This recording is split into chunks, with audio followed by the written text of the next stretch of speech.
Good morning बच्चों। आज की क्लास स्टार्ट करें हम हमारा जो ऑर्गेनिक का पेपर है थर्ड यूनिट कार्बोक्सिलिक एसिड से। पिछली क्लासेस में आप सब पढ़ चुके हो कार्बोक्सिलिक एसिड के बारे में, 12th में आपके कोर्स में भी था। हम किसे कहते हैं और क्या इसका क्रियात्मक समूह जो प्रेजेंट होता है सबको पता है, COOH कार्बोक्सिलिक एसिड। प्रैक्टिकल में हम लोग करते हैं प्रिपरेशन इसकी, कितने प्रकार के हैं, एलिफेटिक की बात कर रहे हैं, हम एरोमेटिक की बात कर रहे हैं। ये सारी चीज़ें, अम्लीय गुण, उनकी प्रबलता, उसको हमको इसमें स्टडी करना है।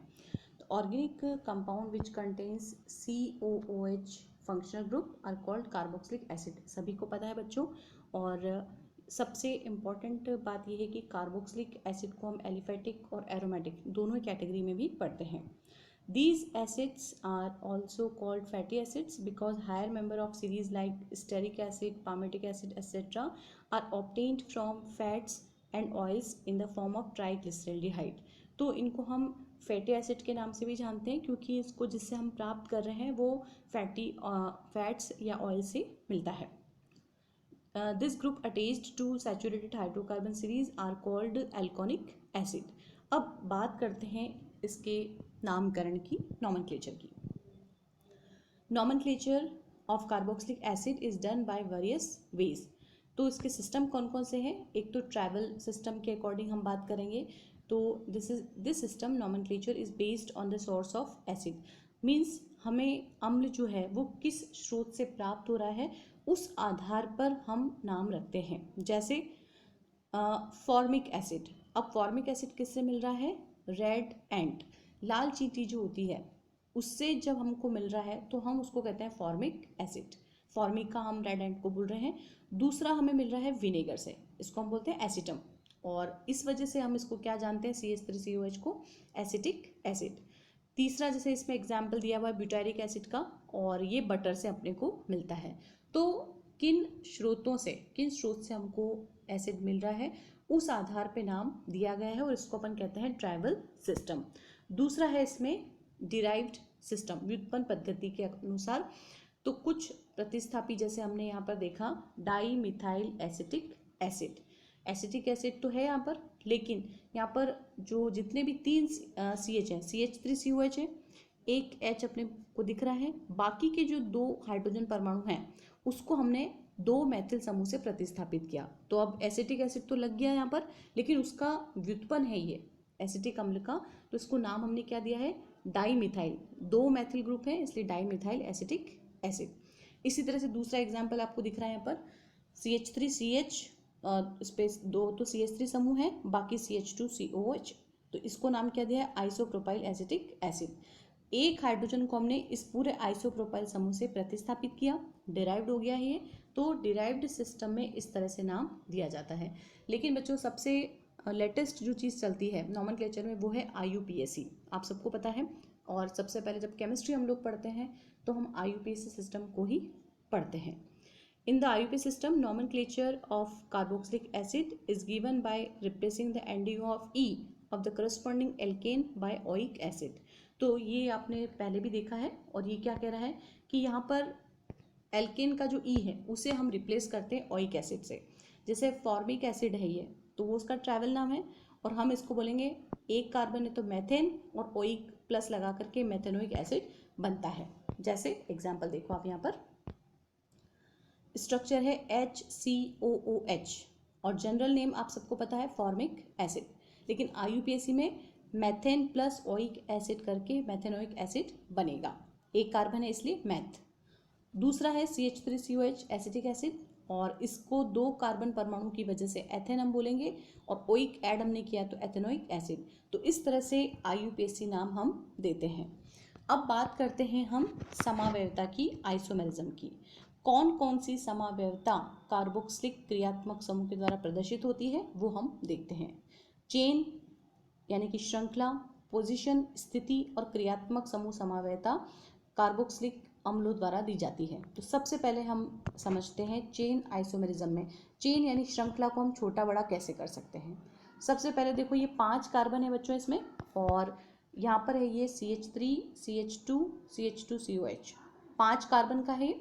और दूसरा इसी का समावेवी में भी 5 कार्बन ही है, केवल हमने क्या करा है, चेन छोटी कर दी है और इसका नाम क्या हो गया है, 3 मिथाइल ब्यूटानोइक एसिड। 4 कार्बन की हो गई है, एक CH3 समूह हमने कार्बन पे लगाया है, तो ये क्या हुआ इसका प्रतिस्थापी। इस तरह से ये बनता है इसमें चेन आइसोमेरिज्म। अब पोजीशन आइसोमेरिज्म, स्थिति समावेशिता में जो क्रियात्मक समूह है उसकी स्थिति यहाँ पर परिवर्तित होगी। जैसे पेंटानोइक एसिड है तो 1 पेंटानोइक एसिड है। अब हम यहाँ पे क्या कर रहे हैं, COOH जो क्रियात्मक समूह है उसकी पोजीशन यहाँ पे हमने चेंज करी है सेकंड कार्बन पे, तो ये क्या बन गया है, 2 मिथाइल ब्यूटानोइक एसिड। बात करते हैं फंक्शनल ग्रुप आइसोमेरिज्म की।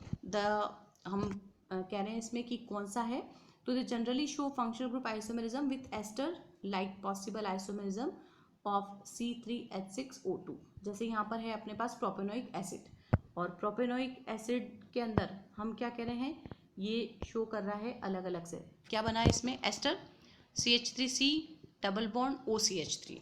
तो इस तरह से हम एस्टर के साथ कार्बोक्सिलिक अम्ल का समावेशिता प्रदर्शित कर सकते हैं और इसको हम बोलते हैं फंक्शनल ग्रुप आइसोमेरिज्म।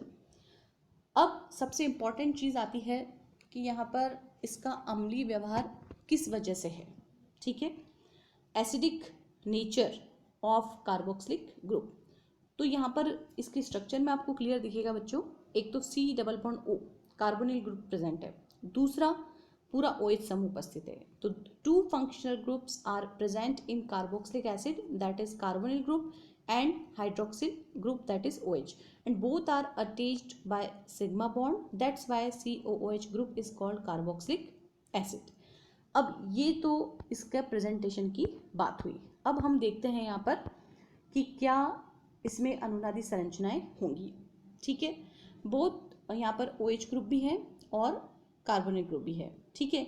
लेकिन अब प्रेजेंटेशन में आप देखो यहाँ पर OH समूह जब जुड़ा हुआ है इस कार्बन से, तो यहाँ पर ये क्या करेगा, जो बहुत इलेक्ट्रोनेगेटिव एटम है ऑक्सीजन वाला C डबल बॉन्ड O, ये बंध के परमाणु इलेक्ट्रॉनों को अपनी ओर आकर्षित करता है और इसकी वजह से ये जो दूसरा स्ट्रक्चर बना है बच्चों, इसमें ऑक्सीजन पे धनावेश आ गया है।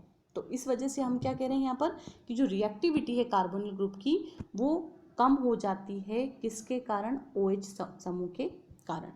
जबकि अगर हम देखें यहाँ पर कि OH ग्रुप उपस्थित है अल्कोहल के अंदर, अगर अपन देखते हैं तो ये क्या बनता है, RO नेगेटिव और H पॉजिटिव, और इसकी वजह से सेम चीज़ यहाँ पर होगी और ये क्या बनेगा, अम्लीय व्यवहार प्रदर्शित करेगा। देखो यहाँ पर एक अनुनादी संरचना समझा रखी है अपने, RC double bond O OH, और ये क्या बना है यहाँ पर, जब इलेक्ट्रॉन शिफ्ट हो रहे हैं दूसरे ऑक्सीजन एटम पर तो ऑक्सीजन यहाँ पे धनावेशित हो गया, तो ये क्या है, कम स्थायी है। कम स्थायी है, इसको स्थायित्व हम प्रदान कैसे कर सकते हैं, प्रोटॉन के विलोपन से। तो एक H plus minus H plus जैसे रिमूव हुआ तो ये कार्बोक्सिलेट आयन बनता है जो काफ़ी स्थायी होता है।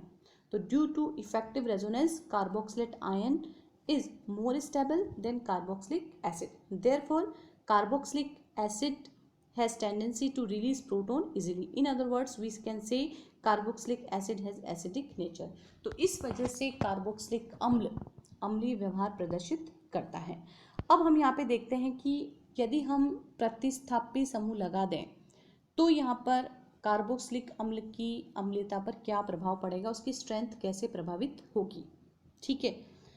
अब 2 समूह आप सबने पढ़ रखे हैं, इलेक्ट्रॉन देने वाला समूह, इलेक्ट्रॉन डोनेटिंग ग्रुप जिसको हम कहते हैं प्लस आई इफेक्ट वाले समूह, इंडक्टिव इफेक्ट समूह, और उस एक हम पढ़ते हैं इलेक्ट्रॉन विड्रॉइंग, यानी जो इलेक्ट्रॉन को निकालने की कैपेसिटी रखते हैं ऐसे समूह, जिसको आप विड्रॉइंग ग्रुप भी कहते हो, माइनस आई इफेक्ट शो करते हैं।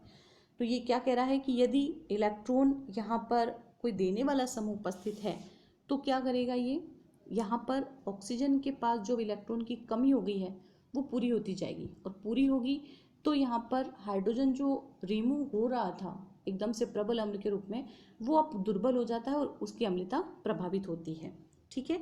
Electron withdrawing nature of carbonyl group of carboxylic acid causes electron deficient carbon in carbonyl group and attracts the electron of OH bond. Due to this, hydrogen is released in proton form and carboxylic anions form, which get stability by resonance.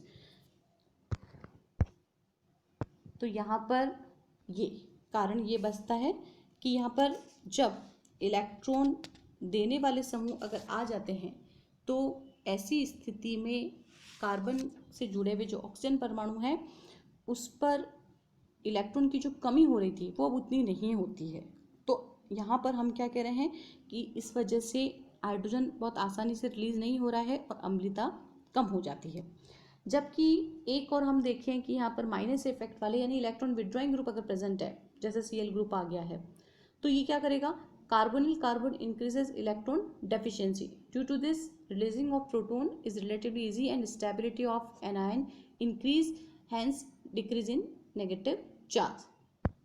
तो एक तरह से जो example हम देख रहे हैं वो आप देखो कि एक में तो CH3 समूह है जो इलेक्ट्रॉन दे रहा है, एक में Cl ग्रुप लगा हुआ है माइनस इफेक्ट का जो इलेक्ट्रॉन विड्रॉ कर रखा है।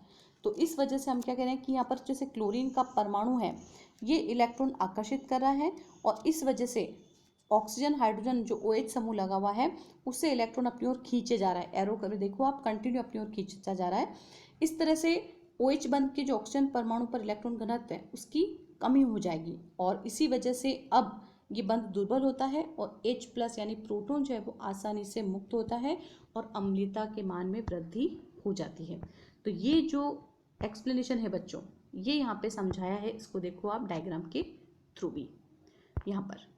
और इस तरह से हम यहाँ पर कहते हैं कि हमेशा अम्लीय व्यवहार जो है कार्बोक्सिलिक अम्ल का वो प्रतिस्थापी समूह से प्रभावित होता है। अगर देने वाला समूह है यहाँ पर तो कार्बोक्सिलिक अम्ल की अम्लता कम होगी, जबकि इलेक्ट्रॉन विड्रॉइंग ग्रुप की वजह से ये सक्रियता बढ़ जाती है, अम्लता के मान में वृद्धि होती है। तो आज अपन ने ये चीज़ देखी बच्चों, कल हम इसकी मैकेनिज्म की और प्रिपरेशन की बात करेंगे। Thank you.